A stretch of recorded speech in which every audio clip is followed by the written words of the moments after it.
जैसे अक्सर लोग अडानी मामले की तुलना करेंगे राफेल के मामले से कि भाई देखो राफेल के मामले का तो प्रधानमंत्री चोर है और उसका वो बुमरांग किया कांग्रेस के ऊपर। लेकिन क्या आपको लगता है अडानी का मामला भी बुमरांग करेगा विपक्ष के ऊपर, या यहां लोगों ने देखा कि भाई 10 लाख 10 बिलियन $100 बिलियन जो है वो साफ नीचे जाता हुआ दिखाई पड़ रहा है और 10 दिन के अंदर दिखाई पड़ गया वो, कि जो अब ये चीज इसकी वजह से जो शेयर धारक हैं, जो मार्केट के लोग हैं, जो एलआईसी के लोग हैं, एसबीआई के लोग हैं, उनको साफ नजर आ रहा है कि देखो शेयर की कीमत कितनी गिरती जा रही है, उसका नुकसान होता जा रहा है। तो इसमें और राफेल में तुलना करना क्या सही होगा? देखिए, तुलना करना तो मेरा ख्याल है तुलना करने में तो कोई सवाल ही नहीं है, क्योंकि दोनों मामलों में इस सरकार पर भ्रष्टाचार के आरोप लग रहे हैं। एक में राफेल में तो सीधे-सीधे लग रहा था। यहाँ थोड़ा घुमा-फिरा के लगता है कि सरकार की वजह से एक उद्योगपति को लाभ हुआ, इस तरह का आरोप है। वो लाभ हुआ या नहीं हुआ, इसके जो तरीके आप जाएँ, मोडस ऑपरेंडी में जाएँ, जो हिंडनबर्ग रिपोर्ट में जो बारीकी से बहुत सारी बातें कही गई हैं, कि कैसे गौतम अडानी के भाई ने शेल कंपनियां बना रखी हैं, कैसे वो पैसा घूमकर तमाम म्यूचुअल फंड्स के जरिए वापस आता है। ऐसे-ऐसे म्यूचुअल फंड हैं जिनका दूसरा कोई इन्वेस्टमेंट नहीं है भारत में, वो सिर्फ अडानी समूह की कंपनियों में इन्वेस्टमेंट करते हैं। तो और इसके साथ अडानी समूह की कंपनियों में शेयरों को गिरवी रखा जाता है, बैंक से कर्जा लिया जाता है। फिर उन शेयरों के दाम बढ़ जाते हैं तो ज़ाहिर है आप और कर्जा ले सकते हैं, क्योंकि वो मार्केट वैल्यू से लिंक्ड होता है। तो ये तरह-तरह के सवाल हैं जो बैंकिंग इंस्टीट्यूशंस पर, एलआईसी जैसे इंस्टीट्यूशन पर, रेगुलेटर्स पर सवाल हैं, लेकिन जो इनके सबके पीछे एक अंडरलाइंग सवाल है कि क्या जब से नरेंद्र मोदी की सरकार बनी है, तब से अब तक अडानी की संपत्ति में जो अप्रत्याशित चमत्कारिक बढ़ोतरी हुई है, उसके पीछे नरेंद्र मोदी सरकार का प्रश्रय उनको मिला हुआ था, उनका हाथ है या नहीं है? तो इस सवाल का जवाब लोग चाहते हैं। राफेल के मामले में सरकार ने बहुत सारी चीज़ों को कह दिया कि साहब ये तो बड़ी रक्षा रहस्य है, इसके बारे में तो बात नहीं हो सकती है, कैसे बता दें? आप लोग जहाज का स्पेसिफिकेशन पूछ रहे हैं, दुश्मन को पता चल जाएगा, तो इसलिए नहीं बताएँगे। और भारत में जनता क्योंकि मोदी जी की बात पे भरोसा करती है। मोदी जी ने जो वो बहुत सीना ठोक के कहा संसद में कि मोदी ने ये भरोसा कमाया है, तो वो गलत बात नहीं कह रहे हैं। बहुत सारे लोग हैं जो जिनके लिए हर सवाल का जवाब है मोदी। वो कोई भी सवाल उठे जो उसके जवाब में मोदी, मोदी कर देंगे, काम खत्म हो जाएगा। वो उस सवाल के आगे बढ़ते नहीं हैं। क्या आज की तारीख में जब बहुत सारे भक्तों के अब सोशल मीडिया पे दिखता है तो कुछ एक आदमी 50 बन जाता है, एक्स्ट्रापोलेट हो जाता है। लेकिन वहाँ दिख रहा है एक आदमी जो अभी कुछ समय पहले तक सिर्फ भक्ति का में गुणगान कर रहा था, अब वो अडानी के अपने शेयरों में जो गिरावट आई है उसको देख के वो रो रहा है और वो न सिर्फ अडानी को बल्कि माननीय प्रधानमंत्री को भी बुरा-भला कह रहा है सोशल मीडिया पर। तो ज़ाहिर है जिन लोगों को नुकसान हुआ है वो। लेकिन इन्हीं में एक बिरादरी ऐसी है जो कल आपने क्योंकि आज तो अडानी के सारे शेयर फिर से गिरे हैं। कल वो बता रहे थे कि देखो कि कितने बेवकूफ लोग हैं। ये 1000 का 2000 हो गया अडानी का शेयर पिछले 3 दिनों में और अगर पैसा लगा दिया होता लाख रुपए तो 2 लाख हो जाते। वो ये भूल गए हैं कि वो शेयर है जो 4000 से गिर के 1000 पहुंचा था। तो जिसने 4000 पे लगाया है वो आज भी 50% के नुकसान में है। आप उसको नीचे से ऊपर का भाव रास्ता तो दिखा रहे हैं, वो पीछे का नहीं दिखा रहे हैं। इसलिए बूमरैंग करेगा या नहीं करेगा ये इस पे निर्भर करता है कि अभी सरकार इस नैरेटिव को किस दिशा में ले जाती है। कल सुप्रीम कोर्ट में एक सुनवाई होनी है, जहां विशाल तिवारी ने मांग की है कि हिंडनबर्ग की रिपोर्ट की बारीकी से जांच करवाई जाए। हालांकि वहां याचिका यह है कि हिंडनबर्ग रिपोर्ट ने भारत के फाइनेंशियल सिस्टम को बहुत नुकसान पहुंचाया है, इसलिए जांच की जाए। लेकिन अगर वो जांच होती है तो फिर कहानी तो वहीं आ गई। अगर सुप्रीम कोर्ट जांच का आदेश दे देता है तो अपोजिशन जो मांग कर रहा है जिस जांच की, वो जांच का आदेश यहां से आ जाएगा। लेकिन क्या ऐसा हो पाएगा, या सुप्रीम कोर्ट फिर कुछ ऐसा कर देगा जैसे राफेल मामले में भारत सरकार लगातार कहती है हमको सुप्रीम कोर्ट से क्लीन चिट मिली हुई है। अब वो क्लीन चिट कितनी क्लीन चिट है, ये जो भी आदमी थोड़ा बारीकी से 4 लाइन पढ़ने की जहमत उठाएगा वो समझ जाएगा कि इसमें कोई क्लीन चिट नहीं मिली है। लेकिन जिस तरह से विश्वनाथ प्रताप सिंह जेब में पर्ची लेके घूमते थे कि मेरे पास स्विस बैंक के अकाउंट का नंबर है जिसमें बुफर्स का पैसा गया है, उसी तरह कहा गया सुप्रीम कोर्ट ने क्लीन चिट दे दी है और लोगों ने मान लिया। कल सुप्रीम कोर्ट कल या अगली किसी सुनवाई में क्या ऐसा कुछ कर देगा कि सरकार को क्लीन चिट मिल जाएगी, या इस मामले की जांच आगे बढ़ती है? क्योंकि यहां इस मामले को दबाना उतना आसान नहीं है जितना राफेल को दबाना था। यहाँ राष्ट्रीय सुरक्षा कहीं है नहीं। पहले दिन अडानी जी की तरफ से जो बयान गया उसमें जरूर राष्ट्र का जिक्र हुआ, जिसके जवाब में हिंडनबर्ग ने कह दिया कि आप तिरंगे में लपेट के ये मत करिए। इसलिए और सामने बहुत कुछ ऐसा दिख रहा है जिस पर लोगों को पहले से शंका थी। बाजार अचानक हिंडनबर्ग की रिपोर्ट आने से नहीं गिर गया। लोगों के मन में डर था, कुछ तो गड़बड़ है, लेकिन जब तक पैसा बन रहा है बनाते रहो, कमाते रहो, जिस दिन गड़बड़ी होगी उस दिन बेच के निकल लेंगे। उस दिन उन्हें लगा कि आज शायद बेच के भागना चाहिए, और ये वजह है कि तब से लगातार 7 दिन लोअर सर्किट लगते रहे अनेक कंपनियों में। आज फिर लोअर सर्किट पे दिख रही हैं कंपनियां। तो ये इनहेरेंट डर है कि यहाँ सब कुछ ठीक नहीं है। इस समूह की ये जो तरक्की दिख रही है, इसमें इसके पीछे कहीं कोई कमजोरी है और उससे हमको बचना चाहिए। ये मार्केट में जिसको मैं कहता हूं कि भाई लोगों को सबको पता है, लेकिन जी। आप कह नहीं सकते हैं। तो अब हिंडनबर्ग ने कह दिया है, इस चक्कर में भारत में भी चर्चा होनी शुरू हो गई है। वरना लोग डरते थे कि कौन बात करेगा। जिन्होंने बात की है, जिन लोगों ने कोई रिपोर्ट ठीक की है। है, 500 करोड़ रुपए का मुकदमा हो गया है और उनसे अदालत ने आदेश दे दिया उनको कि आप चुप रहेंगे, आप बोलेंगे नहीं।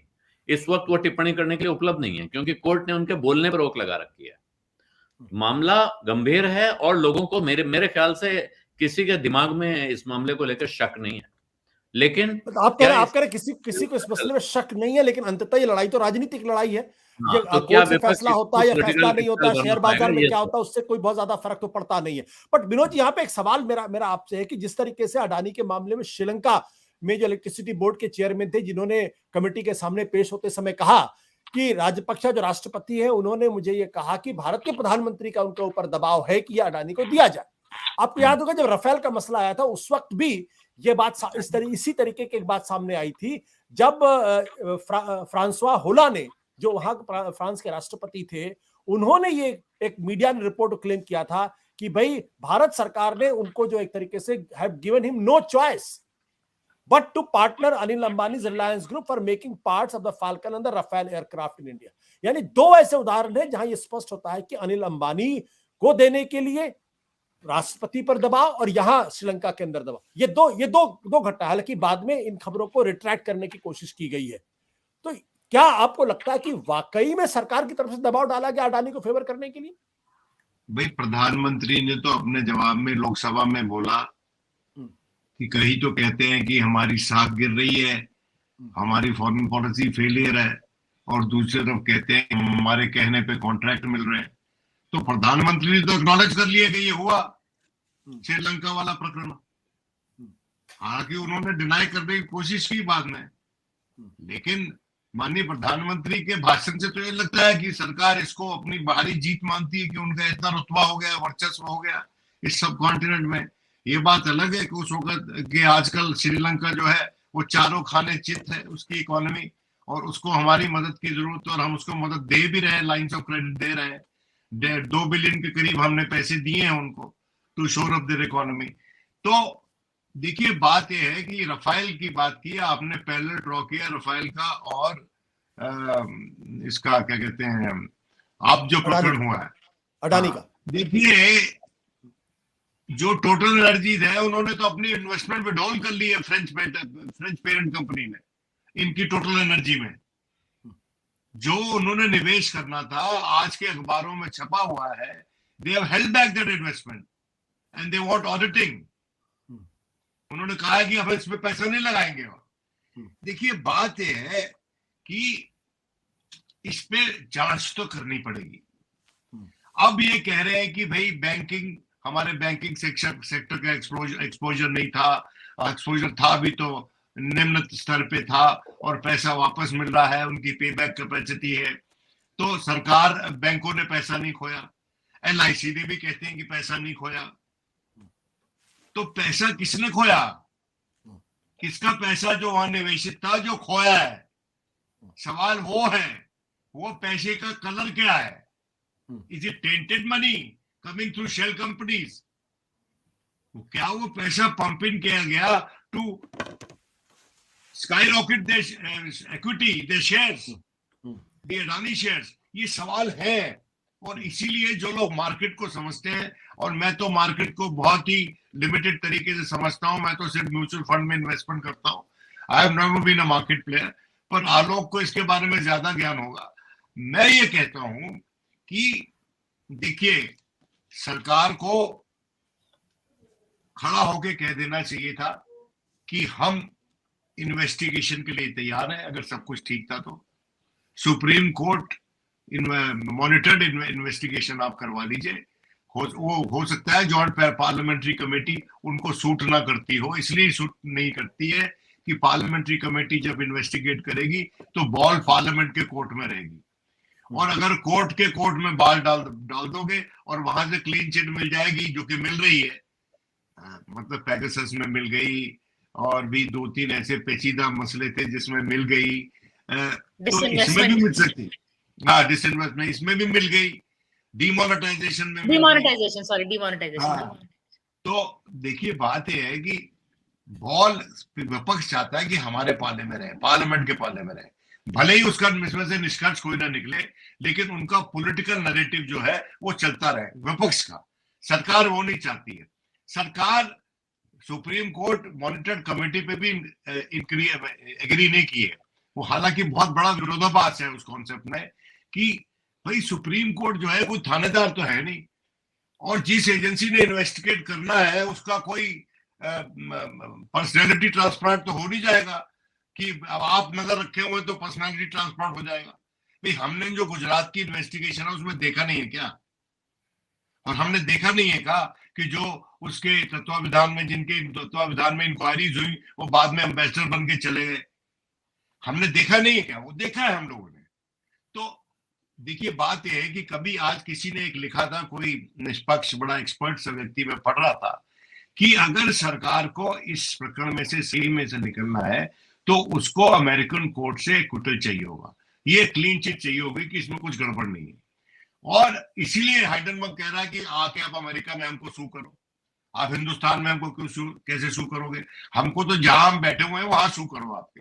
और वो करना भी चाहिए राष्ट्र हित में, क्योंकि जो फॉरेन इन्वेस्टमेंट्स हैं, जो ऑफशोर इन्वेस्टमेंट्स हैं अडानी साहब की, और हमारे लिए भी जो हमारी देश ने भी इन्वेस्ट और कंपनीज ने की हुई है, we are growing economy, we have strong economy, और हमारे पास ऐसे निवेशक हैं जो हमारे उद्योगपति और जगह निवेश करते हैं जाके। तो जो भारत की उद्योग जगत है उसकी छवि पे एक प्रश्न चिन्ह है कि क्या इनके मापदंड, इनके हथकंडे सही होते हैं क्या? क्योंकि एक आदमी ने, एक खराब मछली ने पूरे तालाब को गंदा कर दिया। अब आप जो लग रहा है आज के दिन, हो सकता है कल को अडानी जी जो है वो इसमें से निकल आए, लेकिन आज के दिन तो फंसे हुए लग रहा है। तो मैं ये कहना चाहता हूं कि ये छीटाकशी करने के बजाय, एक दूसरे पे आरोप प्रत्यारोप करने के बजाय, और दूसरा ये जो प्रिजाइडिंग ऑफिसर है हमारे पार्लियामेंट के, उनसे एक नम्र निवेदन है मेरा, मैं नम्र निवेदन कर रहा हूं, ये जो नई प्रथा शुरू हुई, ऑथेंटिकेट कीजिए। क्या ऑथेंटिकेट करो? ऑथेंटिकेट, मैंने कहा कि ऑथेंटिकेशन का यार्डस्टिक दोनों तरफ लगना चाहिए। अगर सरकार दावा कर रही है तो ऑथेंटिकेट करे। आज ही मैंने बताया आपको 8 करोड़ और 11 करोड़, 8 करोड़ से 11 करोड़ हो गए नल के कनेक्शन एक ही दिन में। कैसे होगा भाई? उसको कौन ऑथेंटिकेट करेगा? और ये जो गाली गलोच है, देखिए गाली गलोच में जो मापदंड, जैसा कि ये मेरे दोस्त बता रहे थे गौतम, देखिए अपर हाउस में जब बहुत कलेश चल रहा था, शिबू सोरेन वॉज अंडरग्राउंड, वो मिल नहीं रहे थे, वो मंत्री बन गए थे, उनपे मर्डर का मुकदमा था।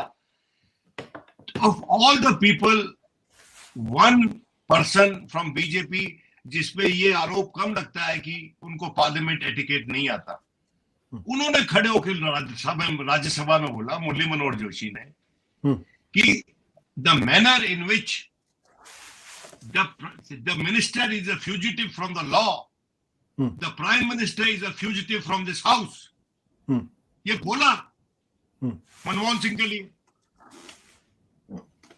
अब इससे ज्यादा कोई सीरियस बात हो सकती है क्या? और आज हम सुन रहे हैं ऑथेंटिकेट करो। अरे भाई, हर चीज अगर ऑथेंटिकेट करनी पड़ेगी तो डिबेट कहाँ बचेगी? क्या इन्वेस्टिगेटिंग एजेंसी है, शंकाएं पार्लियामेंट के सदन के पटल पे जाहिर की जा सकती हैं, बिना नाम लिए और बिना डायरेक्टली आरोप लगाए। जिस तरह से महुआ मोइत्रा ने किया, उसके आरोप आज भी रिकॉर्ड पे है लोअर हाउस में। सत्य हिंदी का ऐप डाउनलोड करें गूगल प्ले स्टोर पर।